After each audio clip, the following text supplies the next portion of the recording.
ತುಂಬ ಜನ ರಾಣಿ ನೋಡಿರಲ್ಲ ಅಂತೀರಲ್ಲ, ರಾಣಿ ತೋರಿಸ್ತೀನಿ ಇವತ್ತು, ನೋಡ್ಕೊಳ್ಳಿ. ಅಷ್ಟು ಸುಲಭವಾಗಿ ಸಿಗೋವಂಥದ್ದಲ್ಲ ರಾಣಿ. ಸೊ ಒಂದು ಬಾಕ್ಸಲ್ಲಿ ಒಂದೇ ಒಂದು ಇರುತ್ತೆ. ಸೊ ಅಂಥ ಒಂದು ರಾಣಿನ ನಾವು ಹುಡುಕಿ ತಡ್ಕಿ ನೋಡಿದಾಗ ಅದು ಎಲ್ಲೋ ಒಂದು ಕಡೆ ಸಿಗುತ್ತೆ.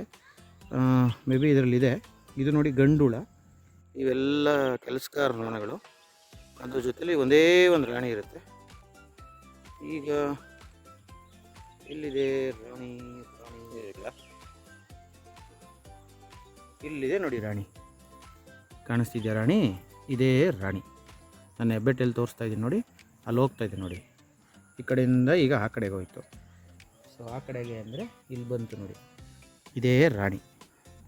ನೋಡಿ ರೆಕ್ಕೆ ಏನಾಗಿರುತ್ತೆ, ಬಾಡಿಗಿಂತನೂ ಚಿಕ್ಕದಿರುತ್ತೆ. ಇವು ಬೇರೆಯವಕ್ಕೆಲ್ಲ ಸಮವಾಗಿರುತ್ತೆ, ಇದಕ್ಕೆ ಬಾಡಿ ದೊಡ್ಡದು, ರೆಕ್ಕೆ ಚಿಕ್ಕದಿರುತ್ತೆ. ಇದೇ ರಾಣಿ. ಡಿಫ್ರೆನ್ಸ್ ನಿಮ್ಗೆ ಅರ್ಥ ಆಯಿತು ಅಂತ ಅಂದ್ಕೊಳ್ತೀನಿ. ಹಂಗೋ ಡೌಟ್ ಇದ್ದರೆ ಕಾಲ್ ಮಾಡಿ ಹೇಳ್ಕೊಡ್ತೀನಿ, ಕಮೆಂಟ್ ಮಾಡಿ.